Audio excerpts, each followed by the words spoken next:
जन्माद्यस्य यतोऽन्वयादितरतः चार्थेष्वभिज्ञस्वराट् तेने ब्रह्महृदाय आदिकवये मुह्यन्ति यत्सूरयः तेजो वारिमृदां यथा विनिमयो यत्र त्रिशर्गो मृषा धाम्ना स्वेन सदा निरस्तकुहकं सत्यं परम धीमहि धाम्ना स्वेन सदा निरस्तकुहकं सत्यं परम धीमहि।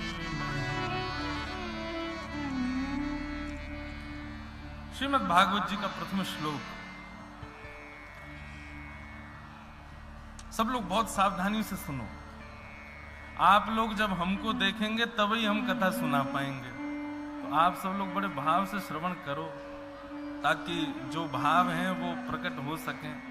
वैसे तो आप सब तो बहाना है, लेकिन कथा तो श्री बागेश्वर बालाजी ही सुन रहे हैं, वे ही। और ये बात बिल्कुल सत्य है। कभी भी इस बात का आप लोग अभिमान करना ही नहीं कि आप कथा सुनते हैं, आप सुन ही नहीं सकते। श्री बालाजी महाराज ही चित्त में विराजमान होकर के ध्यान केंद्र करवा के कथा सुनवाते हैं। तो जिसका ध्यान केंद्रित हो रहा है वो यही समझ लो कि बालाजी बैठे हैं, और ध्यान केंद्रित नहीं हो रहा तो समझना कि अभी बालाजी आप आ तो गए धाम पर, लेकिन बालाजी आपको देख नहीं रहे, इसीलिए चित्त वृत्ति यहां नहीं है। बहुत सावधानी से सुनो। श्रीमद् भागवत का प्रथम श्लोक एक संकेत करता है। जन्माद्यस्य, जन्म शब्द से भागवत जी के प्रथम स्कंद के प्रथम श्लोक का प्रारंभ होता है, और हम सबके जीवन का प्रारंभ भी जन्म से ही होता है। भागवत की कथा यदि आप सुन रहे हैं तो संकेत यह है कि जन्म शब्द से आपका प्रारंभ, जन्म से ही भागवत जी का प्रारंभ। एक तरफ तो मिलान हो रहा है, लेकिन भागवत जी का विश्राम जिस शब्द पर होता है उस शब्द पर हमारी विश्रांति होती है कि नहीं। बहुत सावधानी से सुनो। भागवत का अंतिम श्लोक लगभग सब वक्ता अपनी कथाओं में 3-3 बार बुलवाते हैं। नाम संकीर्तनम यस्य सर्व पाप प्रणाशनो प्रणाम दुख समन तम नमामि हरिम परम। हरिम परम, भागवत जी का विश्राम यहां होता है। और हमारा विश्राम कहां होता है? हमारे जीवन का विश्राम कहां होता है? या तो किसी आधि में विश्राम होता है, व्याधि में विश्राम होता है, हॉस्पिटल में विश्राम होता है, वेंटिलेटर पर विश्राम होता है, एक्सीडेंट में विश्राम हो जाता है, घर के खटोले पर पड़े पड़े विश्राम हो जाता है, दुनिया भर के रोगों में हमारा अंत होता है। किसी का काम, क्रोध, लोभ, ईर्ष्या, द्वेष में पड़े पड़े विश्राम होता है। परंतु भागवत जी का संदेश यही है, हरिम परम, हरि के चरणार बिंदों में हमारा विश्राम होना चाहिए। और वो कैसे होगा? जब जीवन भर उसका प्रयास किया गया होगा तभी अंत वहां हो सकता है, नहीं तो संभव नहीं। हम जीवन भर विषय वासनाओं का इतना स्मरण करते हैं, इसलिए अंतिम स्थिति वैसी ही होती है। यदि जीवन पर्यंत ठाकुर जी का स्मरण किया जाए, संत सेवा की जाए, तो निश्चित है कि विश्रांति हरिम परम ही होगी, परम हरि के चरणों में ही होगी। आज नव भक्त, आज महाराज जी ने आकर के आते ही बताया कि आज भक्तमाल जयंती है। हम लोग तो ऐसे यहां इतने व्यस्त हो गए कि याद ही नहीं था कि आज भक्तमाल जी की जयंती है। भक्तमाल जी में अनेक भक्तों के चरित्र सुनाए गए। अनेक वैष्णवों के चरित्र सुनाए गए। कल भी हम निवेदन कर रहे थे, आज भी हम निवेदन करें आपसे, हनुमान जी को चरित्र सुनना बहुत प्रिय है। भागवत जी के, मानस जी के आदि ये सब तो बड़े कठिन हो जाते हैं, शायद आप ना भी सुना पाओ, लेकिन भक्तमाल जी बड़ी सरल है। महाराज जी मंच पर बैठे, अभी दरबार से उठे हैं, आप सब लोग भी बैठे थे।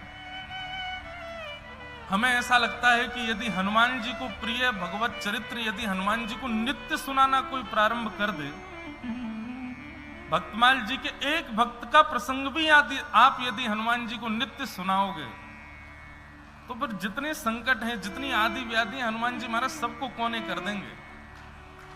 जैसे एक बात ध्यान से सुनना,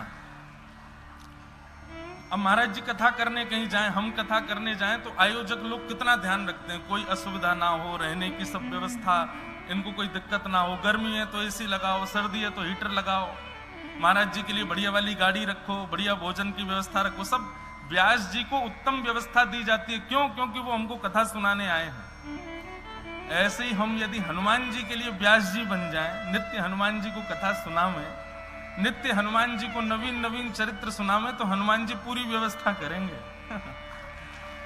हनुमान जी फिर ऐसी व्यवस्था करेंगे, बोले भैया ये हमारे व्यास जी हैं, आज कोई नया चरित्र सुनाएंगे, कोई नई बात बताएंगे, इनके लिए उत्तम व्यवस्था करो, इनके लिए कोई दिक्कत होनी नहीं चाहिए।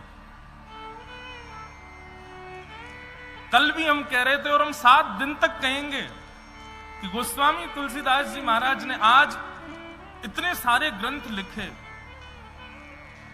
लेकिन एक उनकी हनुमान चालीसा सबको याद है। और जहां आप बैठे हैं बागेश्वर धाम, ये हनुमान चालीसा की सिद्ध भूमि है। अन्य कहीं आप, अब ये मैंने महाराज जी से आज्ञा नहीं ली, अपने मन से व्यासपीठ से आ रही है, जैसे महाराज जी को चेतनाएं बुलवाती है, शायद ऐसे ही कुछ बात मन में आ रही है कि दुनिया में आप एक हनुमान चालीसा करोगे तो एक ही गिनी जाएगी, लेकिन यहां एक करोगे तो मल्टीप्लाई इनटू 100 होगी, 100 के बराबर ही, 1000 के बराबर ही मानी जाएगी। तो सोचो यदि कोई व्यक्ति 108 हनुमान चालीसा कर ले और बागेश्वर धाम में बैठ करके, तो सोचो कितनी सारी हनुमान चालीसाओं का फल मिलेगा। लेकिन हम कहना क्या चाहते हैं, आप 1008 हनुमान चालीसा का पाठ करो और एक किसी भक्त का चरित्र या ठाकुर जी का चरित्र हनुमान जी को सुना दो, तो 1008 Hanuman Chalisa is equal to एक ठाकुर जी का चरित्र बराबर बैठेगा। हनुमान जी को उतना ही प्रिय लगेगा। बल्कि एक बात कहें, हनुमान चालीसा तो यहां सभी कर रहे हैं, लेकिन सबके बीच में कोई यदि भक्त चरित्र सुना रहा होगा तो हनुमान जी उसको ज्यादा सुनेंगे। अब सब एक ही बात बोल रहे हो, लेकिन उस एक में कोई अनोखी कह रहा हो तो ध्यान उसकी तरफ जाता है। कल महाराज जी ने इतना आनंद करवाया, रात्रि में आप सब लोग तो सो गए थे, पर 2-2:30 बजे महाराज जी यहाँ हम लोग सब बैठे और बुंदेलखंड का प्रसिद्ध और अति प्राचीन जवाबी कीर्तन, पहले तो मुझे लगता है पता नहीं क्या होगा जवाबी कीर्तन, नाम ही ऐसा जवाबी कीर्तन, लेकिन महाराज रात्रि में जब यहां बैठ करके सुने 4:30 बजे तक सुबह, तब पता चला कि संपूर्ण साहित्य विद्यमान था उसमें। उसमें भी महाराज जी, मैं तो वो लेके जाऊंगा आपसे, वंशी का जो पद था, वंशी कैसे बनी, और जो कर्ण और अर्जुन का जो भेद बताया, इतना सुंदर। महाराज जी रात्रि में एक बात कह रहे थे, बोले कि भैया हम पहले जब हमको कोई जानता नहीं था 80-80 किलोमीटर बाइक से जाते थे और दूर जहां कहीं भी जवाबी कीर्तन होता था जाके सुनते थे, और वही जवाबी कीर्तन का ही आज कई सारा प्रसाद हम कथा में देते हैं सबको। और विश्वास मानिए वो साधारण नहीं था। यहाँ पर सांस्कृतिक कार्यक्रमों में सब लोग जगे रहते हैं, कथा में भी सब बैठे हैं, लेकिन जवाबी कीर्तन थोड़ा लेट होता है, बहुत लोग चले जाते हैं, सो जाते हैं, लेकिन ध्यान लगा के यदि सुनो तो मुझे ऐसा लगता है कि यहाँ होने वाले सारे सांस्कृतिक कार्यक्रमों में सबसे ज्यादा श्रेष्ठ जवाबी कीर्तन ही है। और या फिर ऐसा कह लो कि बाकी के कार्यक्रमों में भीड़ इतनी बैठी रहती है, आप सब लोग सुनते हो, जवाबी कीर्तन में सब सो जाते हैं, तब हनुमान जी और राम दरबार बैठ के सुनता होगा। बोले ये हमारे लिए कार्यक्रम, या में हम बैठेंगे।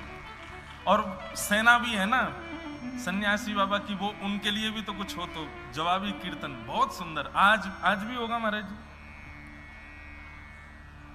हाँ हाँ, लेकिन जब भी वो महाराज जी करवाते हैं, आप लोग जरूर सुनो, ध्यान से सुनो।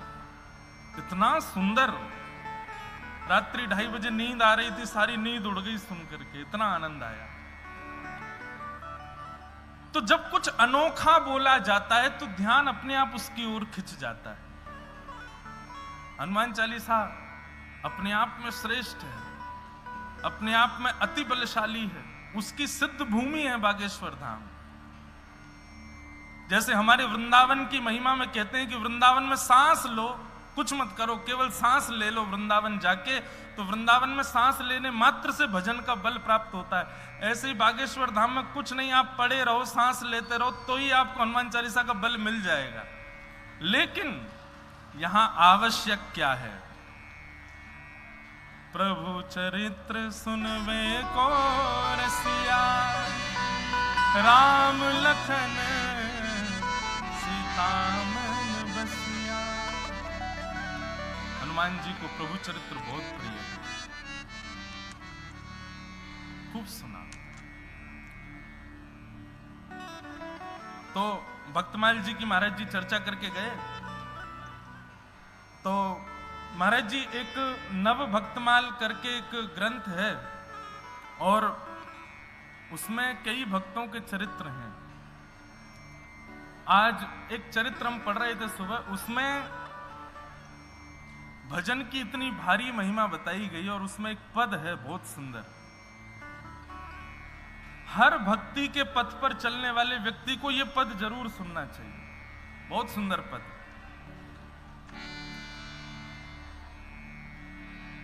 मनवा राम के व्यापारी, मनवा राम के व्यापारी, बहुत सुंदर पद है। चरणदास जी का पद है। सरस कुंज के एक संत हुए, बहुत सुंदर बात है।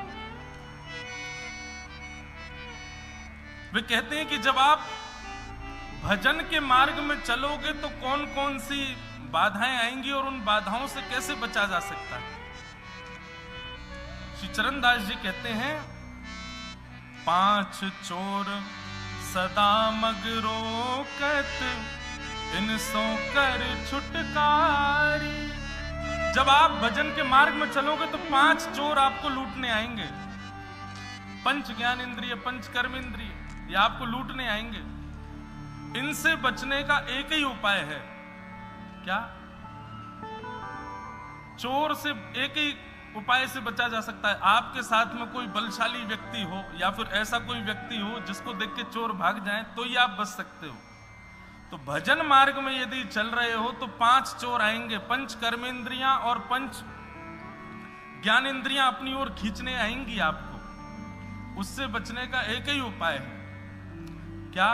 सद्गुरु नायक के संग मिल के, सद्गुरु नायक के संग मिल के, लूट सके नहीं भारी, मनुवा राम के व्यापार। भक्ति मार्ग में ये पंच इंद्रियां अपनी अपनी ओर खींचेंगी, चोर बन के आएंगी आपको लूटने के लिए। लेकिन इन पंच इंद्रियों से केवल एक तरीके से बचा जा सकता है, यदि सद्गुरु संग हो, सद्गुरु की कृपा संग हो। भागवत कहती है, प्रयच्छति गुरु प्रीतो वैकुंठम योगी दुर्लभम। यदि गुरु प्रसन्न हो जाए तो वो प्रदान कर देगा जो बड़े बड़े योगियों को भी प्राप्त नहीं होता। बड़े बड़े ध्यानियों को भी जो यश प्राप्त नहीं होता, वो गुरु प्रसन्नता से प्राप्त हो जाता है। भजन मार्ग में चलिए, लेकिन एक गुरु को संग लेके चलिए। यदि गुरु का आशीष साथ है तो पंच इंद्रियां जो अपनी ओर खींचती हैं वो नहीं खींचेंगी। इन पंच चोर से बचा जा सकता है। चरणदास जी कहते हैं 5 चोरों से तो बच गए, लेकिन फिर 2 लुटेरे और आएंगे भजन मार्ग में, इनसे भी बचना पड़ेगा। 5 चोरों से बच गए, लेकिन 2 ठग आएंगे, लुटेरे नहीं ठग। ठग किसको कहते हैं? दिखेंगे ऐसे कि हाँ तुम्हारे हितैषी हैं, लेकिन ठग जाएंगे। भजन मार्ग में 2 ठग कौन है? 2 ठग मार्ग माही मिलेंगे, एक कनक एक नारी। भजन मार्ग में 2 ठग मिलेंगे। चरणदास जी कह रहे हैं, बहुत ध्यान से सुन लो भैया, जो सुन रहे हो, ये बहुत बड़ी श्री भक्तमाल जयंती है, जो भक्त के चरित्र में से एक सुंदर भाव है। भजन मार्ग में 2 ठग मिलेंगे आपको, जो आपको ऐसा दिखाएंगे कि वे आपके हितैषी हैं, पर आपको ठग लेंगे। कौन? 2 ठग मार्ग माही मिलेंगे, एक कनक एक नारी। पहला ठग मिलेगा कनक। कनक यानी कि धन। जब आपका भजन बढ़ेगा, जब आपका साधना बढ़ेगी, जब आपकी योग तपस्या बढ़ेगी, तो निश्चित है कि कहीं ना कहीं से लक्ष्मी आपके ऊपर आएगी। जब हरि भजन करोगे तो लक्ष्मी कृपा भी करेगी। उससे बचो। आवे ठीक है, उसका तुरंत संतों के सेवा में, सुंदर सुंदर स्थानों में जाकर के उसका व्यय करो, उसका प्रयोग अपने लिए ज्यादा मत करो। 2 ठग मार्ग माही मिलेंगे, एक कनक एक नारी। और यहां पर देखो एक बात हम कहें,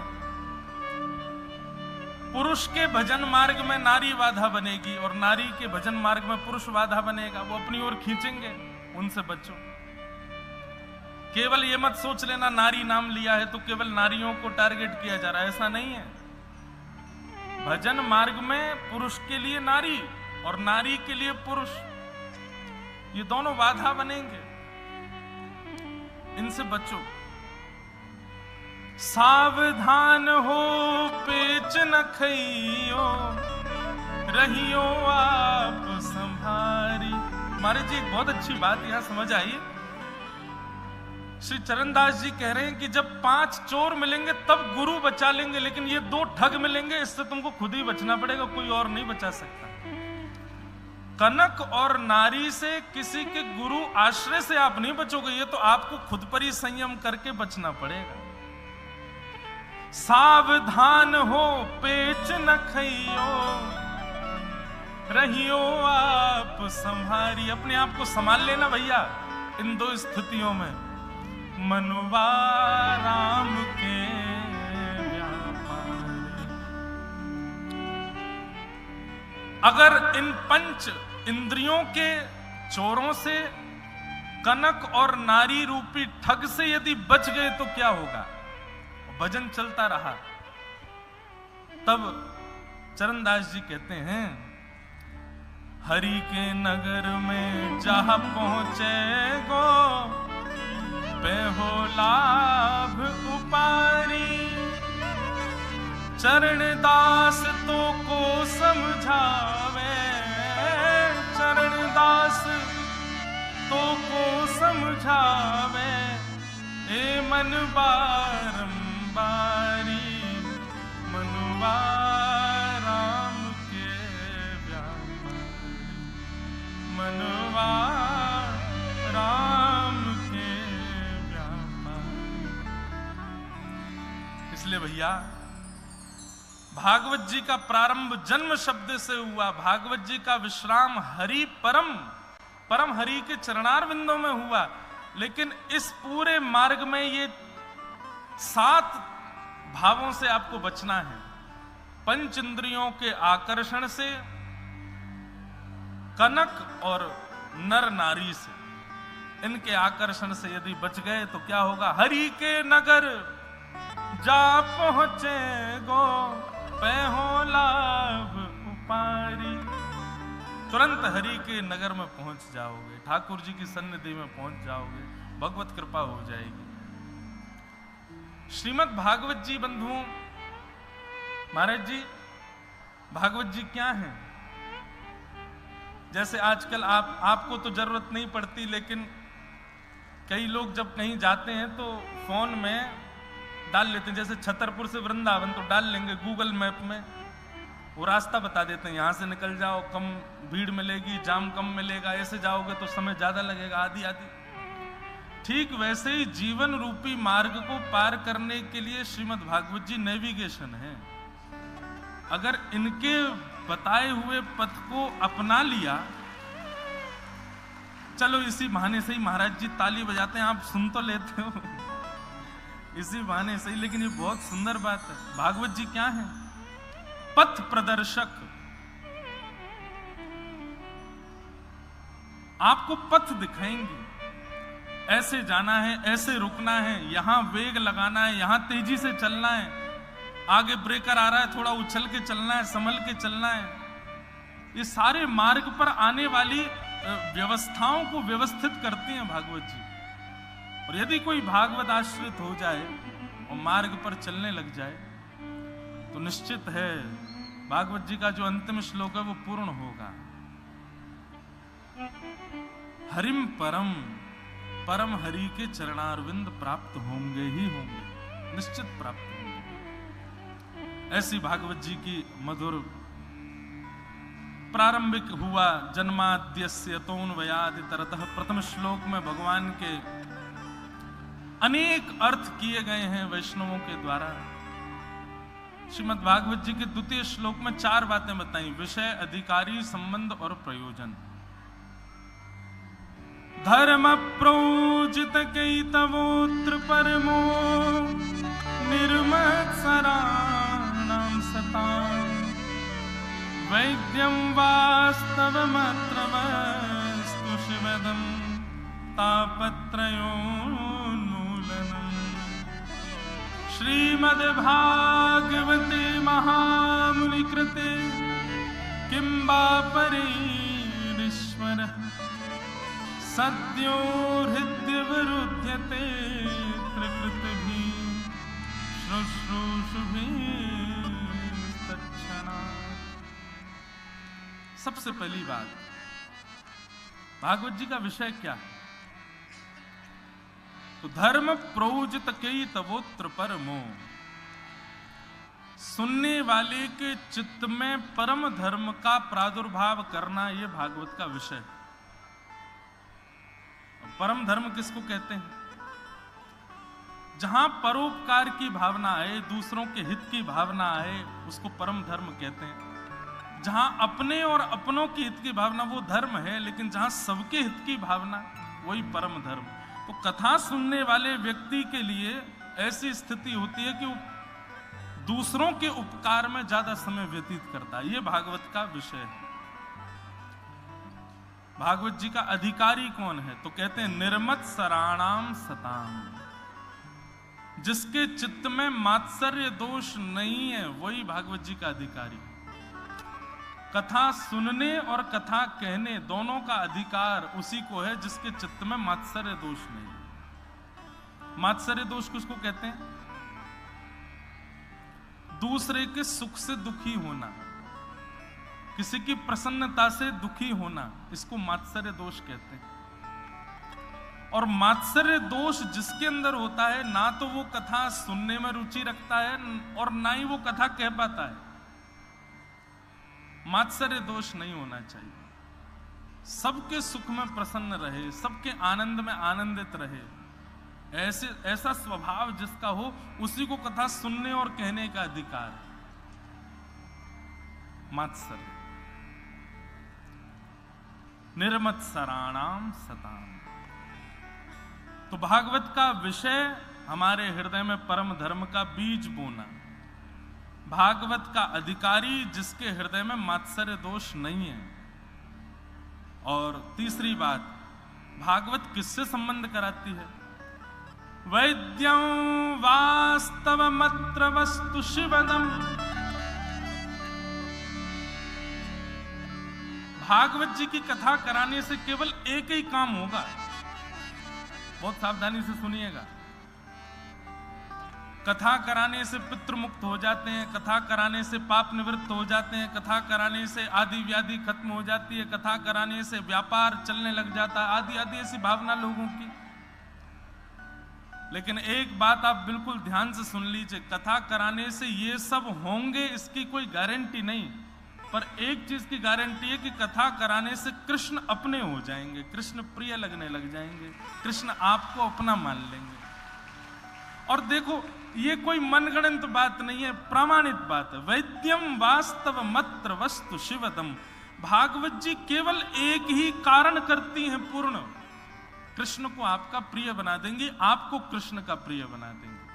अच्छा एक बात कहें, कृष्ण तो सबको प्रिय हैं, राम तो सबको प्रिय हैं, पर भागवत आदि इन ग्रंथों का श्रवण करने वाले के साथ उसको प्रिय तो हैं कृष्ण, पर भागवत जी का जो अनुसंधान करता है कृष्ण को वो प्रिय लगने लग जाता है। ये बात बड़ी, वैद्यम वास्तव मत्र वस्तु शिवदम, कल्याणकारी संबंध कराती है भागवत जी कृष्ण से। इसलिए हमारी हाथ जोड़ के प्रार्थना, भागवत जी कोई भी कराओ, भागवत जी कोई भी सुनो, भागवत जी कोई भी बांचो, उसके पीछे कोई और उद्देश्य नहीं, केवल एक ही उद्देश्य रखो कि हमको कृष्ण प्रिय लगे। हमारे वृंदावन के एक व्यास जी महाराज जी, वृंदावन में अभी कुछ दिन पहले एक बड़े सरस वक्ता भगवत धाम प्रस्थान कर गए, श्री पीयूष जी महाराज जी। उनका एक पद मैं कभी कभी गाता हूं कथा में, बहुत प्यारा पद है महाराज जी, पूरा तो नहीं गाएंगे, 2 लाइन गा देते हैं। भागवत जी का एक ही कारण है,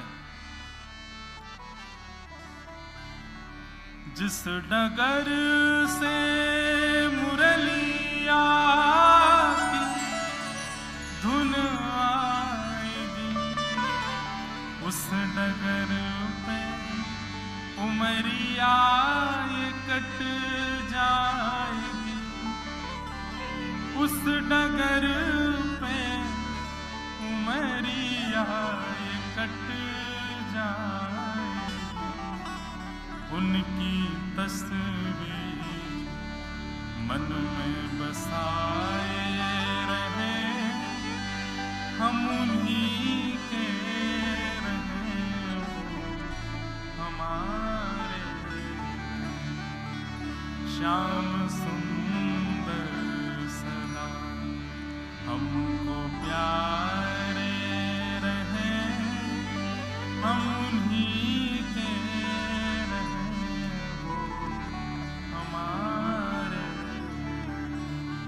हम उन्हीं के रहे, हमारे। भागवत जी का यही उद्देश्य है। हम तो उनको अपना मानते हैं, पर वे भी हमको अपना स्वीकार करें, अपना माने, यह विशेष बात है। वे भी हमको स्वीकार करें। आप निश्चित मानिए, कथा का यदि आप एक अक्षरशः श्रवण करते हैं और जीवन में पालन करते हैं, तो आपका निर्माण ऐसा हो जाएगा कि ठाकुर जी को आपको स्वीकार करना पड़ेगा। आप ऐसे बन जाएंगे कि ठाकुर जी आपको स्वीकार करें।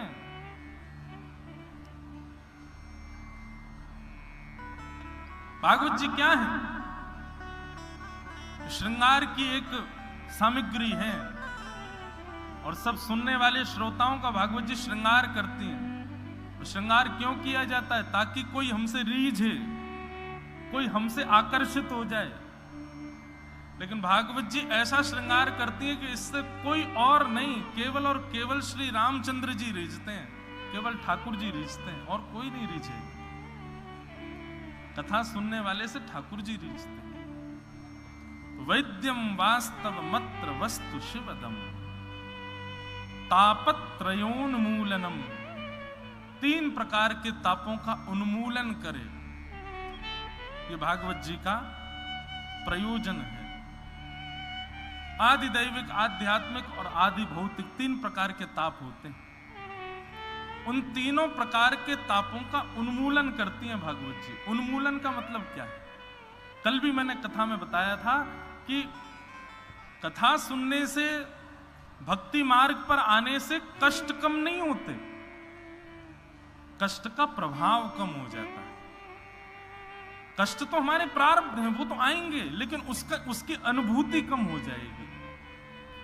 ये होता है कथा श्रवणार्थ से।